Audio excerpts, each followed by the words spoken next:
Hello बच्चों, hello, good morning, good afternoon and good evening. बच्चों कैसे हैं?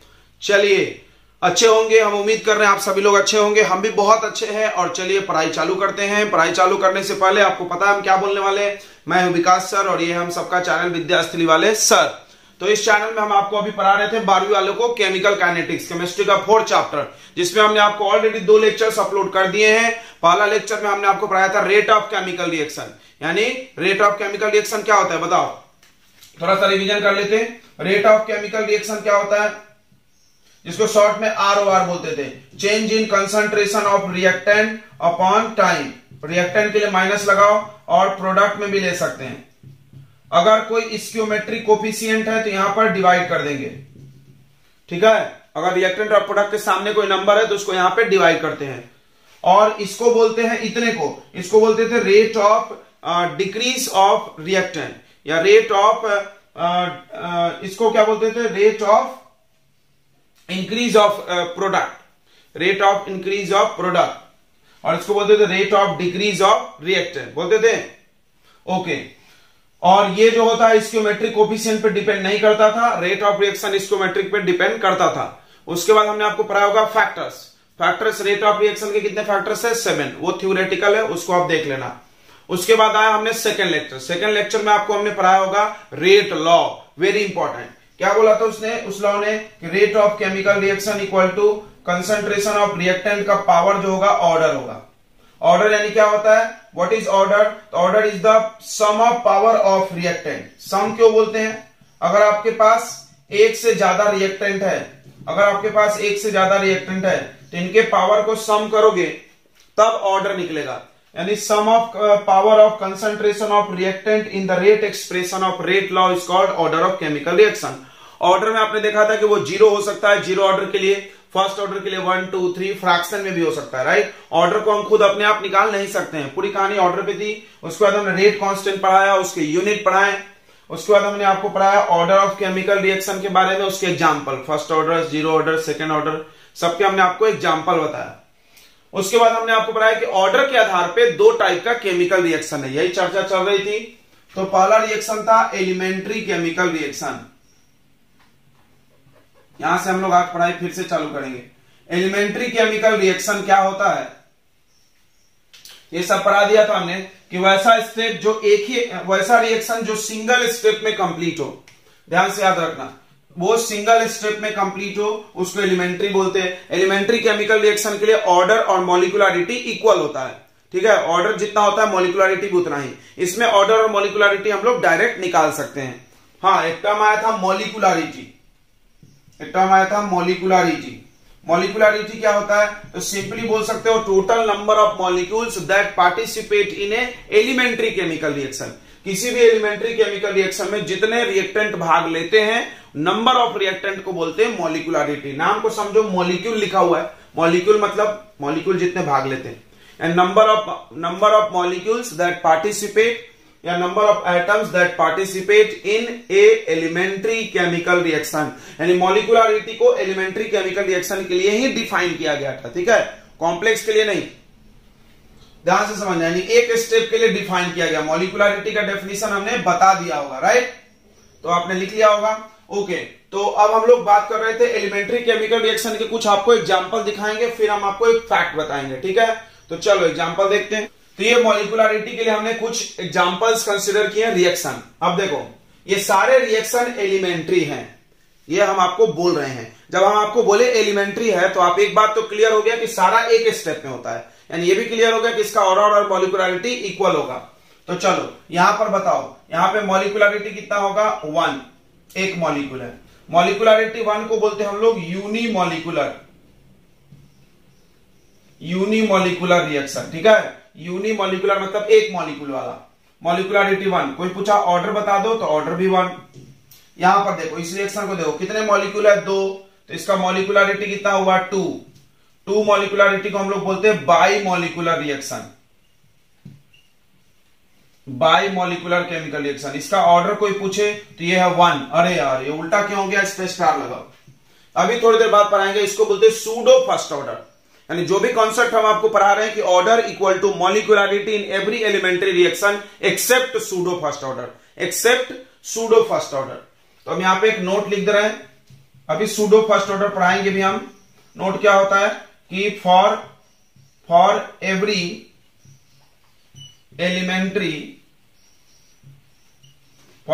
एलिमेंट्री रिएक्शन या chemical reaction,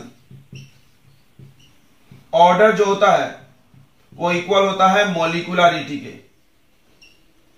order equal to molecularity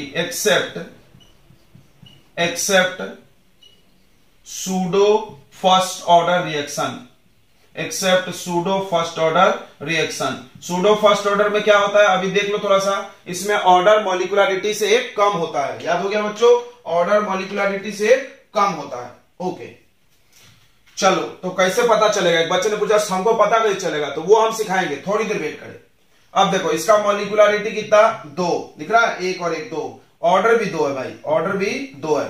molecularity और ऑर्डर यहां भी कितना है बताओ, 2 है। बाई मॉलिक्यूलर, यहां पर देखो मॉलिक्यूलरिटी कितना है 3, और यहां पे मॉलिक्यूलरिटी कितना है 3, ऑर्डर भी 3 है। मॉलिक्यूलरिटी और ऑर्डर तीनों 3 है। लिख दे ऑर्डर, इनको बोलेंगे ट्राई मॉलिक्यूलर, और ये दोनों हो गया बाई मॉलिक्यूलर, ये भी हुआ। नोट कर लिया आपने? तो इन सारे एग्जाम्पल को देखने के बाद आपने एक चीज ऑब्जर्व किया कि मॉलिक्यूलरिटी 1 है, 2 है, 3 है। 3 से ज्यादा है नहीं। कोई बोलेगा आपने जानबूझ के नहीं लिखा, जी नहीं, 3 से ज्यादा मॉलिक्यूलरिटी होता नहीं। अब सुनेंगे क्यों। तो चलो यहां पर दूसरा नोट लिखेंगे। दूसरा नोट क्या लिखेंगे कि मॉलिक्यूलरिटी ऑफ केमिकल रिएक्शन, सुनेंगे, molecularity of chemical reaction can be, हो सकता है 1, 2 और 3, but it can not be more than 3।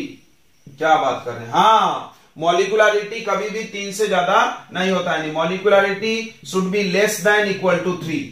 अब सवाल आएगा वाई, क्यों? तो जवाब सुनेंगे। मॉलिक्यूलरिटी का हमने तुमको 2 डेफिनेशन बताया है। पहला डेफिनेशन ये बताए थे कि the number of molecules that participate in a elementary chemical reaction. Yes, ये तो बताए थे।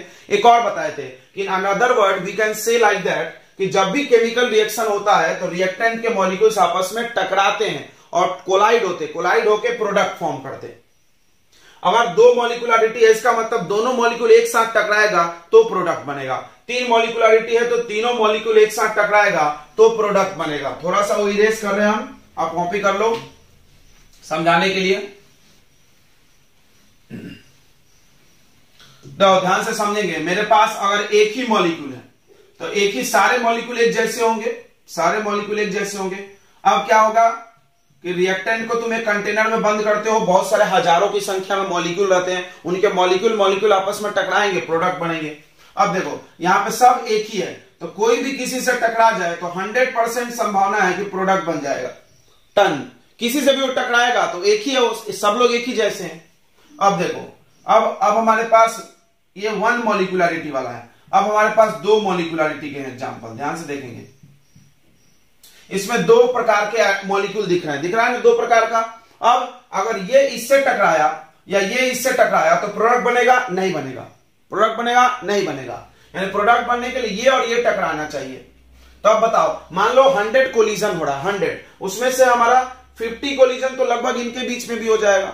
हमारा प्रोडक्ट कौन बनाएगा? जब ये कलर वाला और ये व्हाइट वाला टकराएगा तो क्या सारा कोलिजन इन दोनों के बीच होगा? नहीं, कुछ कोलिजन इनमें भी, यानी इससे कम प्रोबेबिलिटी है प्रोडक्ट बनने की। यहां पे मतलब मॉलिक्यूलरिटी बढ़ा तो प्रोडक्ट बनने की संभावना घट गई। क्यों? क्योंकि प्रोडक्ट वही बनाएगा जिसमें ये और ये आपस में टकराएंगे। और तुमको दिख रहा है कि यहां पर ये भी टकरा सकता है, ये और ये भी कोलाइड हो सकता है, समझ रहा है? ये और ये भी हो सकता है। तो 3 कोलिजन अगर हुआ तो उसमें से प्रोडक्ट कितने वाला बनाएगा? 1 कोलिजन। तो प्रोबेबिलिटी तो 1/3 हो गया ना 100% का। 1/3 करो, 100 का 1/3 करो, समझा? मान लो 300 टक्कर हुआ तो 100 वाला 100 बार ही प्रोडक्ट बनेगा, 200 बार नहीं बनेगा। समझा नहीं? फिर से देखो, ये वाला ये उससे कोलाइड हुआ, प्रोडक्ट बनेगा? जी नहीं। प्रोडक्ट कब बनता है बाइमोलिकुलर में, जब ये और ये टकराएगा। दो लोग हैं, ये तो तीन है सॉरी, मान लो दो लोग रहते, NO और O टकराता तब NO2 बनता, तब ना बनता। जैसे देखो H2 और I2, तो H2 और I2 मिलके ही HI बनाएंगे। हाइड्रोजन हाइड्रोजन खुद में टकरा के तो ये नहीं बना सकता, आयोडीन आयोडीन भी खुद में टकरा के तो ये नहीं बना सकता ना, नहीं बना सकता। तो मान लो यहां पर ये इससे कोलाइड कर सकता है, ये इससे भी कर सकता है, और ये खुद भी आपस में कर सकते हैं। तीन पॉसिबिलिटी है, तीन पॉसिबिलिटी में कितना पॉसिबिलिटी तुमको प्रोडक्ट देगा? एक। चलो अब मॉलिक्युलरिटी देखते हैं तीन में। तीन कलर का बॉल, 1 2 और 3 छोटा बना लेते हैं, फिर 1। अब चलो इसमें 3 मॉलिक्यूल है, 3 मॉलिक्यूल देखो, ये ब्लैक वाला बड़ा वाला से टकरा सकता, यस 1 पोजीशन। प्रोडक्ट बनेगा? नहीं बनेगा। प्रोडक्ट कब बनेगा? जब तीनों मॉलिक्यूल एक साथ टकराएंगे। फिर ये व्हाइट वाला से टकरा सकता है, यस। ये इससे टकरा सकता है, यस। 3 हो गया, तीनों में से किसी में आंसर नहीं आएगा। ये इससे टकरा सकता, यस। प्रोडक्ट बनेगा? नहीं। ये इससे टकरा सकता, आंसर आएगा? नहीं। ये इससे टकरा सकता, आंसर आएगा? नहीं। और यार नहीं होने की संभावना ज्यादा है यहां पे।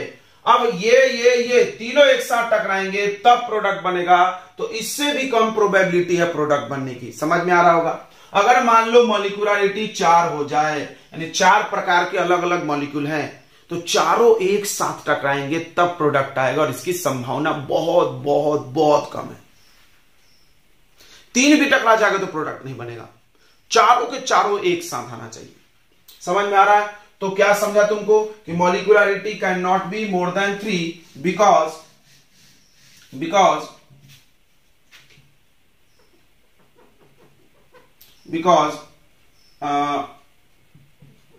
probability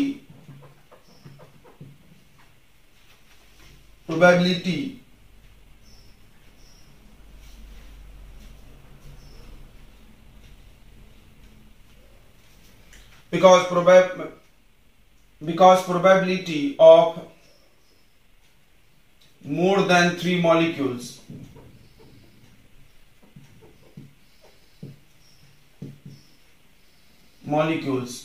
collide together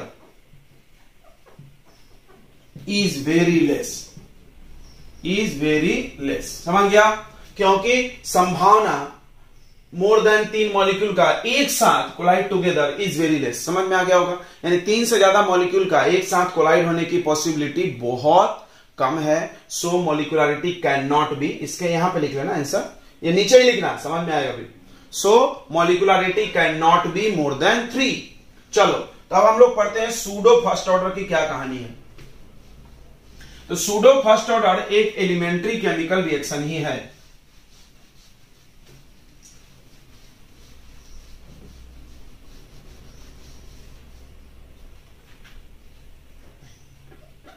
pseudo first order reaction. देखो फिजिक्स में या साइंस में सूडो वर्ड का मतलब होता है फॉल्स, गलत फर्स्ट ऑर्डर, यानी फर्स्ट ऑर्डर है नहीं वो, एक्चुअली कुछ और दिख रहा होगा। देखो सूडो फर्स्ट ऑर्डर में सबसे पहली चीज कि एक एलिमेंट्री केमिकल रिएक्शन है। एलिमेंट्री केमिकल रिएक्शन मतलब ये एक स्टेप में होने वाला है, पहली बात।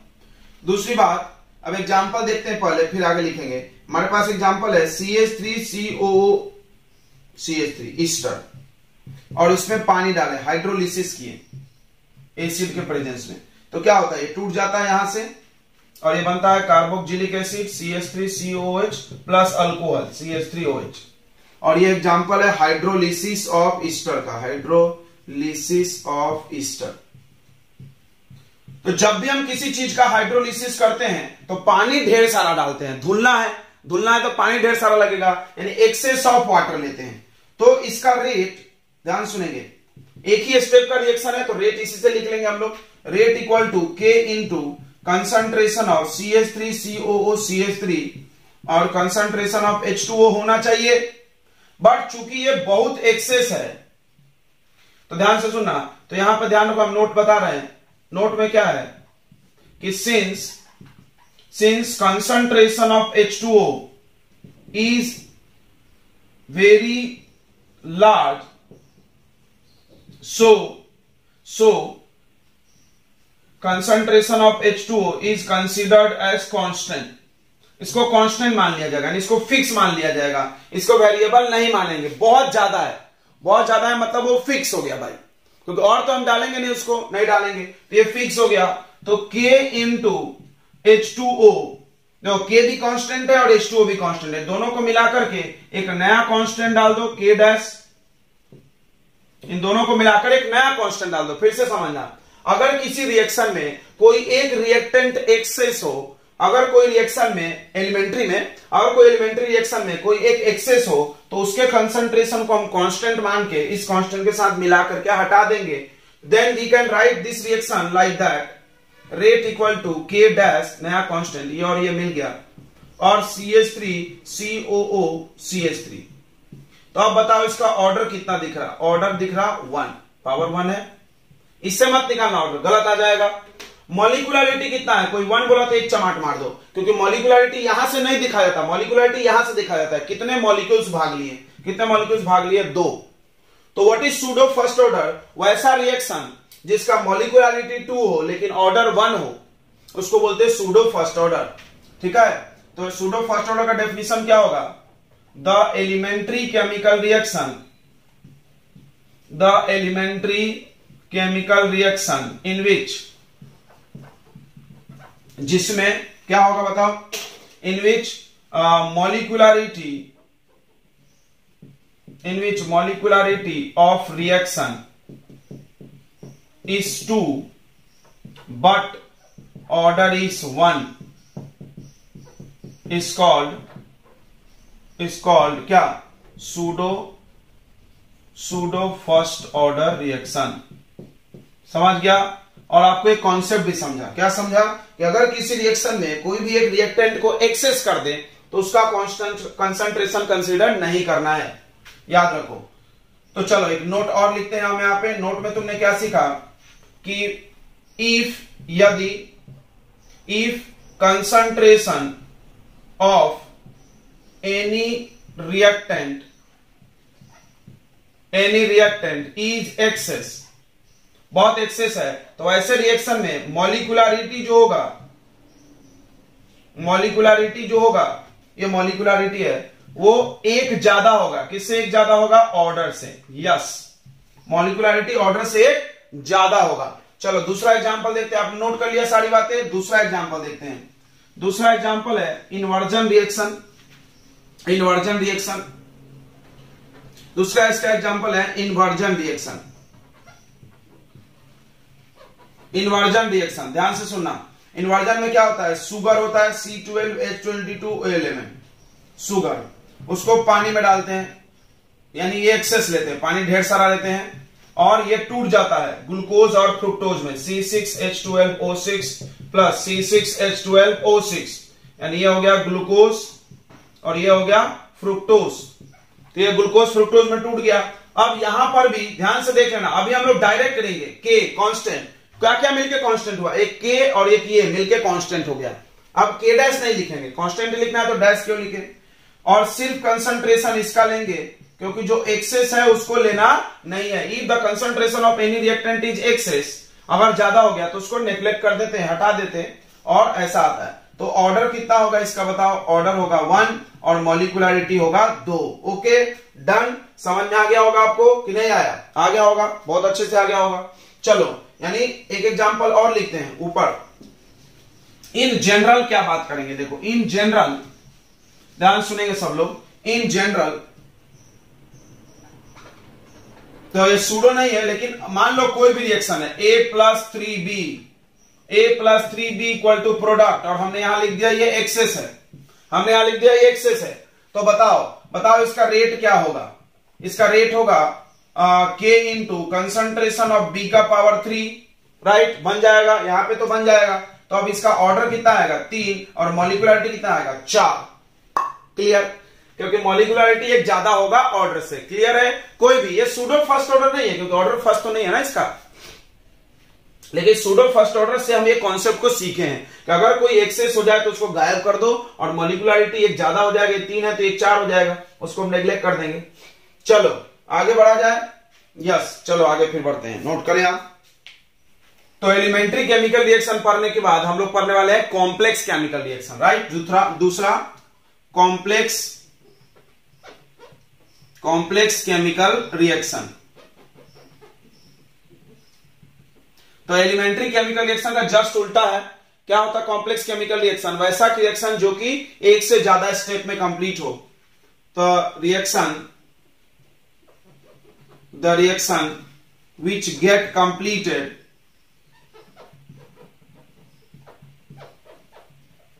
get completed in more than one step, steps। ठीक है, मतलब एक से ज्यादा। थोड़ा एक एग्जांपल समझते हैं। जैसे एक स्टेप ऐसा हो गया, फिर दूसरा स्टेप बी सी से रिएक्ट करके कुछ डी बनाएगा, फिर डी सी डी से, मतलब ऐसे चलते रहेगा स्टेप बाय स्टेप। यानी हम बोल सकते हैं कि एक कॉम्प्लेक्स रिएक्शन बहुत सारे एलिमेंट्री रिएक्शन का कॉम्बिनेशन है, बहुत सारे।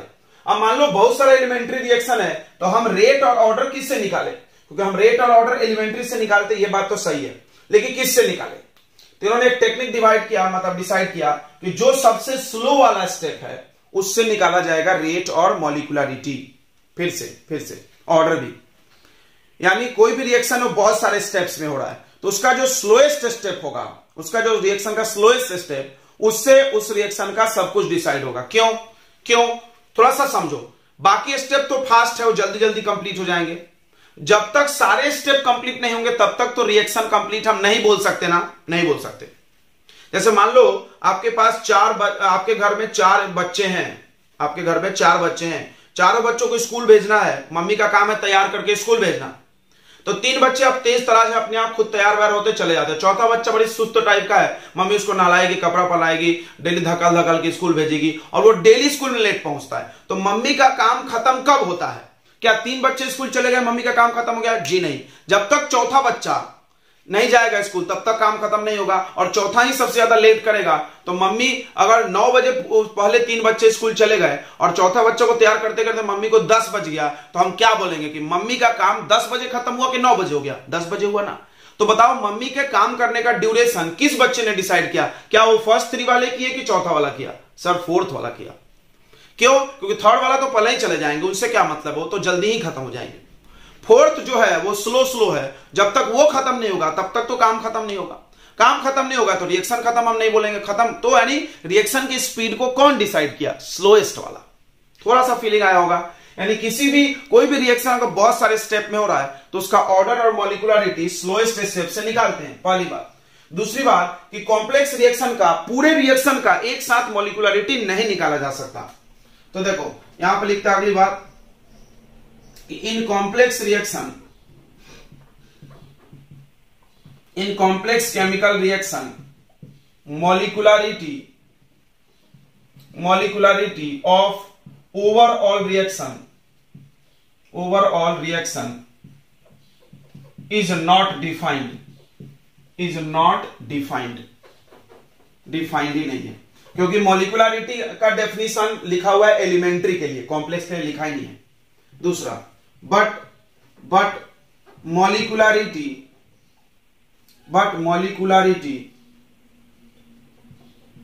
Of slowest step is defined क्यों?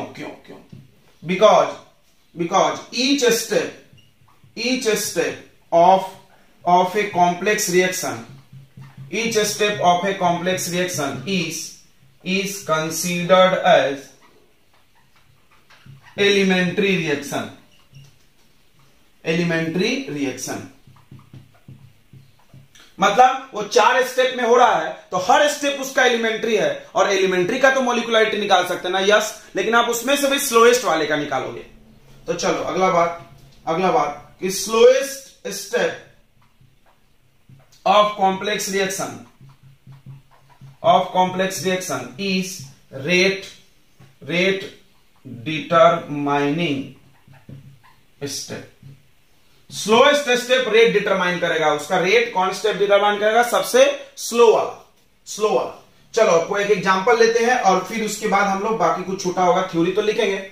एग्जांपल क्या है? एक रिएक्शन है 2H2O2 हाइड्रोजन पेरोक्साइड का 2 मॉलिक्यूल, कैटलिस्ट डाला हमने आयोडाइड, तो ये टूट गया ऐसा H2O 2 बार और प्लस O2। ये कॉम्प्लेक्स रिएक्शन है, ठीक है। अब कॉम्प्लेक्स है तो बहुत सारे स्टेप में होगा, इसका स्टेप देखते हैं। अगर तुम इसको देख करके ऐसे रेट वेट लिखने लगे ये रिएक्टेंट का कंसंट्रेशन, तो हो गया गलत, सत्यानाश, ठीक है।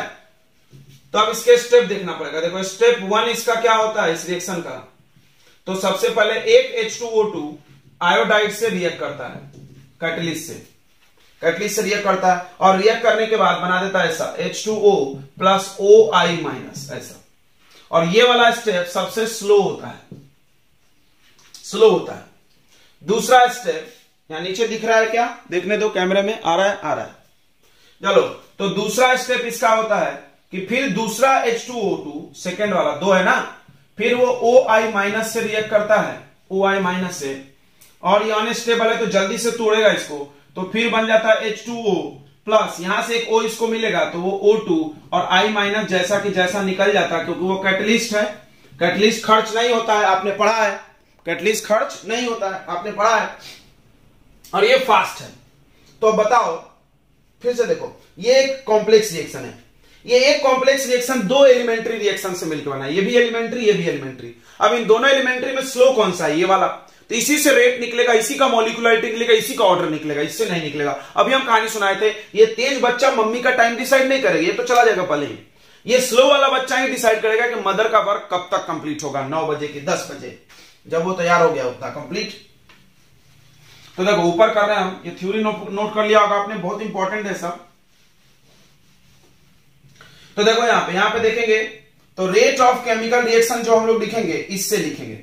अब ये एक एलिमेंट्री रिएक्शन है, एलिमेंट्री में हम आपको क्या सिखाए थे, फिर से सुनो, ये कॉम्प्लेक्स है, हर कॉम्प्लेक्स रिएक्शन के जितने स्टेप होते हैं ईच को एलिमेंट्री मानते हैं, और एलिमेंट्री में तुमने सीखा था कि जो ऑर्डर है वही मॉलिक्यूलरिटी है, जो ऑर्डर है वही मॉलिक्यूलरिटी है। चलो इसके लिए वही कर दो, इस रिएक्शन के लिए वही कर दो, तो क्या लिखेंगे K इंटू H2O2 का पावर 1 और I का पावर -1, यानी इसका पावर 1 इसका पावर 1, तो ऑर्डर कितना, ऑर्डर आ गया 2, मॉलिक्यूलरिटी कितना 2, मॉलिक्यूलरिटी कितना 2, यानी बाई मॉलिक्यूलर। अब सुनो, कोई बच्चा चलते चलते पूछा इस रिएक्शन का मॉलिक्यूलरिटी बताओ, मत बताना, क्यों, क्योंकि हमने बोला था molecularity of complex reaction is not defined. फिर कोई बोला मॉलिक्यूलरिटी 2 किसका, हम बोले इस स्टेप का 2 है, इस स्टेप का। अच्छा, आप कोई पूछे इसका ऑर्डर बताओ, तो बोलेंगे नहीं बताएंगे, अरे पगला, ऑर्डर बता सकते हैं, इसका ऑर्डर 2 है। कोई बोला आपको कैसे पता, हमने क्या बोला कि कॉम्प्लेक्स केमिकल रिएक्शन का जो ऑर्डर, देखो यहां लिखा है slowest step of complex reaction is rate determining, यानी कॉम्प्लेक्स रिएक्शन का रेट डिटरमाइन हम कर सकते हैं स्लोएस्ट वाले से, उस रिएक्शन का रेट बोला जाएगा, और उसके बाद उसका हम ऑर्डर भी डिसाइड कर सकते हैं, लेकिन मॉलिक्यूलरिटी डिसाइड नहीं कर सकते। मॉलिक्यूलरिटी हम उस पर्टिकुलर स्टेप का बताएंगे। क्लियर हो गया होगा, तो ये हो गया। देखो हाँ, एक चीज और समझ गया आपको यहां पर, इस कॉन्सेप्ट को देखो कि अभी तक हम लोग ऐसा सोच रहे थे कि जो रेट होगा, रेट जो होगा उसमें कंसंट्रेशन ऑफ रिएक्टेंट ही आएगा, लेकिन इसको देख के आपको एक बात क्लियर हुई कि रेट में कैटलिस्ट भी आ सकता है, रेट ऑफ केमिकल रिएक्शन में कैटलिस्ट भी आ सकता है। तो यहां पर नोट में इसको लिख लो, यहीं पे नोट लिख लेना कि इन order of chemical reaction, order of chemical reaction catalyst can also be considered, can be considered। देखो हमेशा नहीं यार, जो भी चीज लिखेंगे नहीं कि समझना कि हमेशा होगा, केमिस्ट्री में यही है, जो जहां पर है वही के लिए। यहां पर देखो इस रिएक्शन के लिए देख लो, इस रिएक्शन के लिए ये रिएक्शन यहां पे एग्जांपल लिख देना, ये वाला रिएक्शन में कैटलिस्ट पर ऑर्डर डिपेंड कर रहा है, वहां पर वही लिखा है in order of chemical reaction catalyst can also be consider, या order of chemical reaction also depends on catalyst, ऐसा भी लिख सकते हो। Order of chemical reaction also depends on catalyst, order of chemical reaction also depends on concentration of catalyst. Example कोई पूछ ले, तो ये वाला एग्जाम्पल लिख के, ये ऑर्डर लिख के दिखा देना उसको, रेट, ठीक है। चलो तो चलो इतनी बातें क्लियर हो गई। एक और एग्जांपल हम लोग देखते हैं कॉम्प्लेक्स का, एक और एग्जांपल देखते हैं, बहुत इंटरेस्टिंग है, थोड़ा सा उसपे थोड़ा और अच्छा क्लियर होगा। इसमें थोड़ा कंफ्यूजन हो रहा होगा, थोड़ा कंफ्यूजन, क्योंकि इसमें 2 हर जगह दिख रहा है। एक दूसरा एग्जांपल देखते हैं। देखो एक दूसरा एग्जांपल, एक एग्जांपल है अपने पास अच्छा सा। तो एग्जांपल क्या है, 4HBr प्लस O2 ये रिएक्ट कर रहा है तो बन रहा है H2O प्लस Br2। ये एक कॉम्प्लेक्स केमिकल रिएक्शन है। अगर हम नहीं भी बोलते तो तुमको समझना चाहिए। देखो कैसे, यहां मॉलिक्यूल्स कितने हैं, 4 और 1 5। तो क्या मॉलिक्युलरिटी 5 हो सकता है जिंदगी में कभी? नहीं। यानी मॉलिक्युलरिटी 5 अगर नहीं हो सकता तो ये पक्का एलिमेंट्री तो नहीं है, तो कॉम्प्लेक्स है। अब कॉम्प्लेक्स है तो बहुत सारे स्टेप्स होंगे। तो इसका स्टेप 1 जो है वो ऐसा है, HBr पहले O2 से रिएक्ट किया और बना दिया HOOBr, फिर HOOBr फिर से HBr से रिएक्ट किया, 4 बार कराना है, फिर से तो ये बना दिया 2HOBr 2 बार, HOBr दिख रहा है, ये O एक इसमें भेज दो। ये वाला स्टेप सबसे स्लो था और ये वाला इससे फास्ट था। उसके बाद 2HOBr 2 बार HBr से रिएक्ट कर गया, 2 बचा हुआ था, 4 है, 2 खर्च हुआ, 2 बचा था। तो ये अब बना लेगा फाइनल प्रोडक्ट, तो 2H2O प्लस 2Br2 बना दिया। ये भी फास्ट था। अब देखो, अब ये स्टेप 1 हुआ, ये स्टेप 2 हुआ, ये स्टेप 3 हुआ। यानी एक कॉम्प्लेक्स केमिकल रिएक्शन बहुत सारे एलिमेंट्री रिएक्शन में होता है। ये भी एलिमेंट्री है, ये भी एलिमेंट्री, ये भी एलिमेंट्री। हम कौन सा एलिमेंट्री रिएक्शन लेंगे इस कॉम्प्लेक्स का रेट निकालने के लिए, मॉलिक्युलरिटी तो निकालने के लिए नहीं, रेट निकालने के लिए। तो स्लो वाला तो बताओ इसका रेट का क्या फॉर्मूला बनेगा। तो rate equal to K into concentration of HBr और कंसंट्रेशन ऑफ O2 लेंगे। तो इसका ऑर्डर कितना हुआ बताओ, ऑर्डर हो गया 2, मॉलिक्युलरिटी कितना हुआ 2। इस स्टेप का मॉलिक्युलरिटी 2 हुआ, रिएक्शन का नहीं। रिएक्शन का ऑर्डर हुआ, यस रिएक्शन का ऑर्डर 2 हुआ, रिएक्शन का ऑर्डर 2 हुआ। देखो यहां से ऑर्डर निकालते तो गलत हो जाता, तो राइट, इसमें कोई आश्चर्य भी नहीं लग रहा हो, क्योंकि जरूरी नहीं है कि ऑर्डर में ये वाले नंबर आए, ये चीज बढ़ाया भी गया आपको। तो यहां पर देखो, तो आपके दिमाग में 2 बातें क्लियर हो गई होगी कि कुछ ऐसे रिएक्शन है जिनका ऑर्डर और मॉलिक्युलरिटी इक्वल नहीं होगा, मतलब उनका ऑर्डर ये देख करके नहीं बनेगा, ये देख करके नहीं बनेगा नंबर। उन रिएक्शन को क्या बोल दिया इन्होंने, कॉम्प्लेक्स। और जिस रिएक्शन में यहां वाला नंबर देख के ऑर्डर बन जाए उसको एलिमेंट्री बोले। सिंपल ऐसे समझ सकते हैं ना, यस समझ सकते हैं। उसी बात को घुमा घुमा के आपको पढ़ाया गया है, ठीक है। तो चलो, आई होप आपको कॉम्प्लेक्स और एलिमेंट्री रिएक्शन क्लियर हो गया होगा। आप इसमें ना डिफरेंस लिख लेना, बहुत अच्छा मजा आएगा। फिर से हम चलते चलते डिफरेंस बता दे रहे एक बार, कॉन्सेप्ट क्लियर होना चाहिए। एलिमेंट्री रिएक्शन अगर लिखा है तो उसका जो सामने वाले नंबर से वही प्लस करके ऑर्डर आ जाएगा, वही पावर बन जाएगा। यानी उसमें जो पावर होगा वो इसके स्क्यूमेट्रिक के बराबर हो जाएगा। तो हमने ऑर्डर में बोला था कि ये पावर होगा, कोई जरूरी नहीं है, इसका ये मतलब नहीं कि कभी नहीं होगा, होता भी था। आपको एग्जांपल में हमने 1-2 दिया था जिसमें ये वाले नंबर ही पावर बन जाते थे। हम बोले कुछ भी आ सकता है, एक्सपेरिमेंटल है, यस, तो कुछ भी आ सकता है, तो कुछ भी में ये भी नंबर हो सकता। तो जो ऐसा रिएक्शन जिसमें यहां सामने वाला नंबर ही उसका ऑर्डर बन जाए, उसका मॉलिक्युलरिटी बन जाए, तो उसको एलिमेंट्री बोल देंगे। तो उस रिएक्शन में हुआ क्या कि उसके मॉलिक्यूल्स की संख्या और उसका ऑर्डर मैच कर गया, इसी को डेफिनेशन बना लिया उन्होंने। यानी एलिमेंट्री रिएक्शन वैसा रिएक्शन है जो एक स्टेप में हो जाए और उसका ऑर्डर और मॉलिक्युलरिटी इक्वल होता है, but except pseudo first order. Pseudo first order में ऐसा नहीं होता है, नाम ही है सूडो फर्स्ट। सूडो मतलब कुछ भी रॉन्ग है उसमें। तो क्या रॉन्ग है उसमें, ऑर्डर 1 है लेकिन मॉलिक्युलरिटी 2 है। ओके और अब बात कर रहे हैं इन्होंने कॉम्प्लेक्स रिएक्शन की। कॉम्प्लेक्स रिएक्शन बहुत सारे स्टेप्स में होता है, बहुत सारे एलिमेंट्री रिएक्शन को मिला करके कॉम्प्लेक्स रिएक्शन बनता है। तो उस कॉम्प्लेक्स रिएक्शन का अगर आपको ऑर्डर चाहिए, कॉम्प्लेक्स रिएक्शन का ऑर्डर चाहिए, तो उसके हर स्टेप को देखो, उसमें से जो स्लो वाला स्टेप होगा उससे ऑर्डर निकाल के लाओ, बस इतनी सी बात है। तो चलो अब आगे हम लोग पढ़ेंगे ऑर्डर और मॉलिक्युलरिटी में डिफरेंस, फिर पढ़ेंगे rate rate constant and rate of reaction में डिफरेंस। तो difference between order and molecularity heading लगा दें, बहुत इंपॉर्टेंट है, बोर्ड के दृष्टिकोण से आ जाता है बोर्ड में कभी कभी डिफरेंस। तो डिफरेंस बिटवीन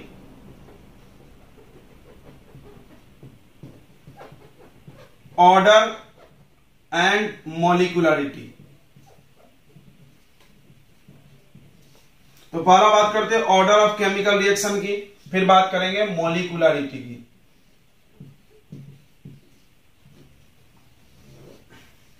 तो पहले डेफिनेशन लिख लेते हैं हम लोग फर्स्ट स्टेप में। व्हाट इज ऑर्डर, याद है? हाँ याद है, the sum of powers of powers of concentration of reactants in rate expression of rate law, right? यहां पे the total number of molecules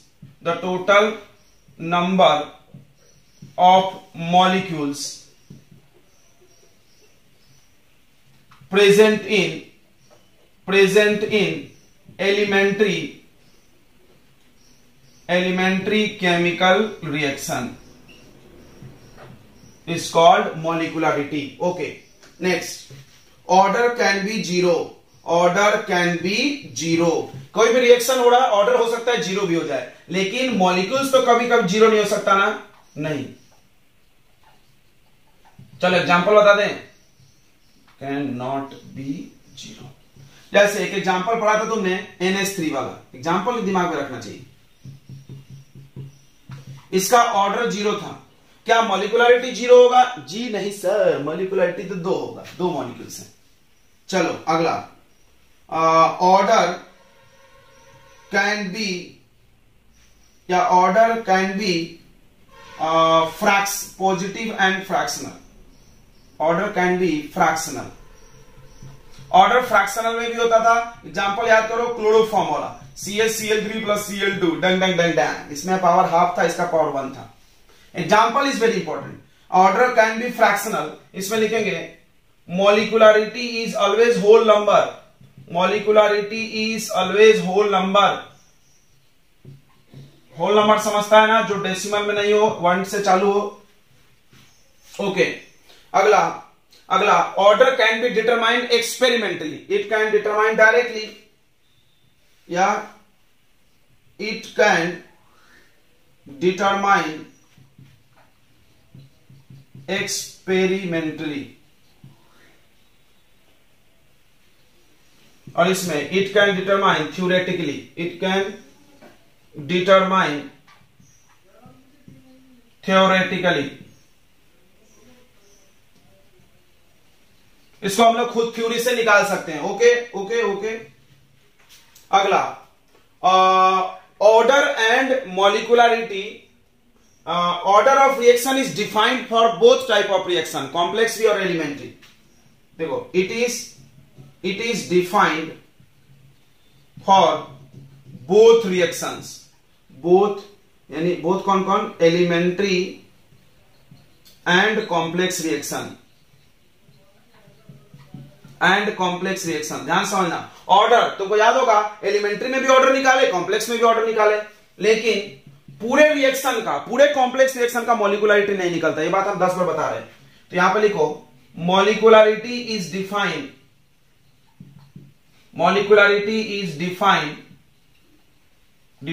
only for elementary chemical reaction. Complex में बच्चों, complex में हर स्टेप का मॉलिक्युलरिटी होता है, पूरे रिएक्शन का नहीं होता। उसके बाद ऑर्डर जो होता है वो डिसाइड करता है speed of chemical reaction, rate of chemical reaction. देखो, ऑर्डर ऑफ रिएक्शन डिटरमाइन, या सॉरी ऐसा लिखते हैं, rate of chemical reaction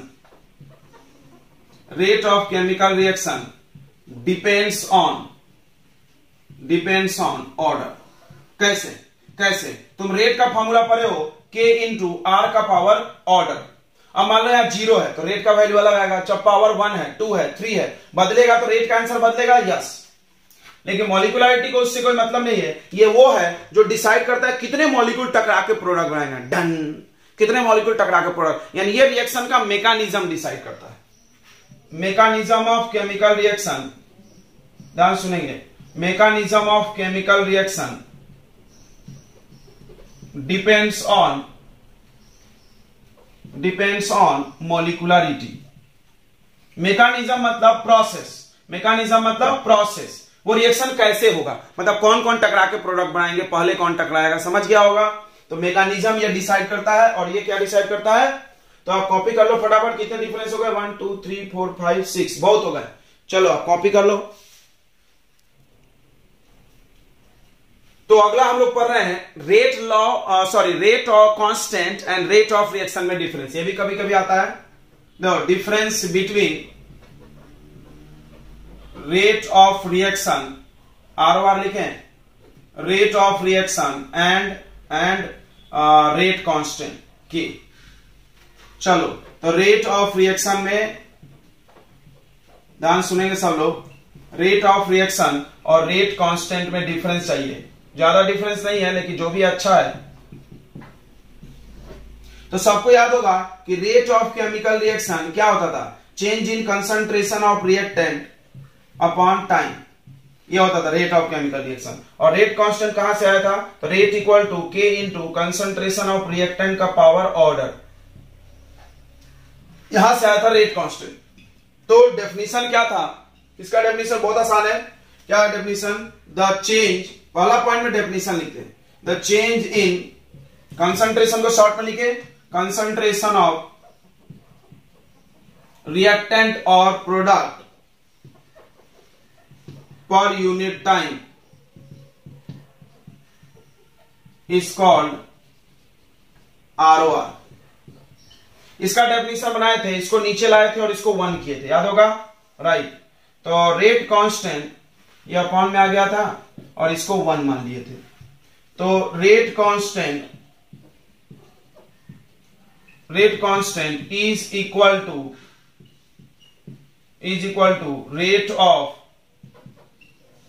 rate of chemical reaction. Rate constant equal to rate of chemical reaction when the concentration of all reactants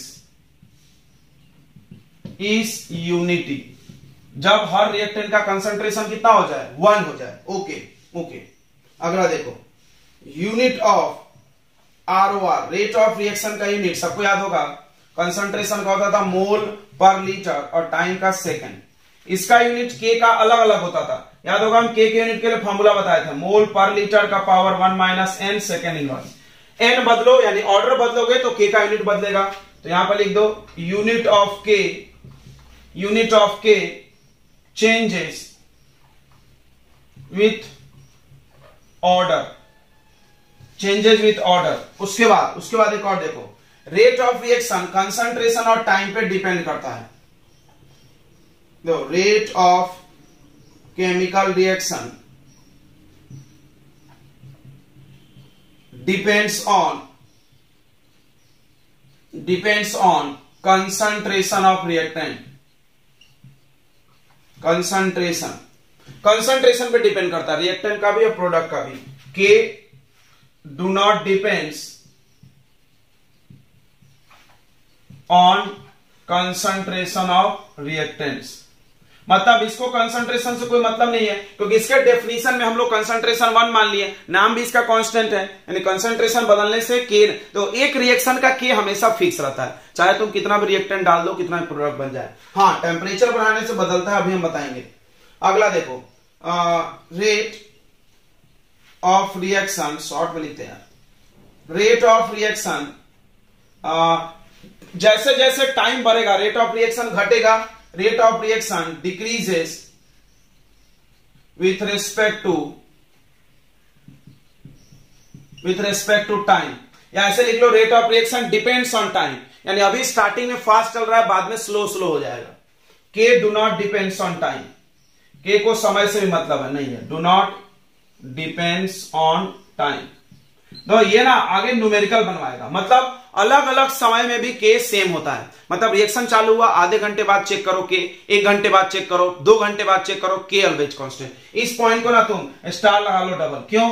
क्योंकि तुम अभी numerical बनाओगे आगे तो जरूर इसकी जरूरत पड़ेगी, इस कॉन्सेप्ट की, कि के निकालो, के हमेशा कांस्टेंट रहता है। एक नोट यहां पे डाल के एक सिमिलरिटी लिख लो। क्या सिमिलरिटी? कि बोथ, दोनों के दोनों, and rate of reaction and rate constant increases with temperature।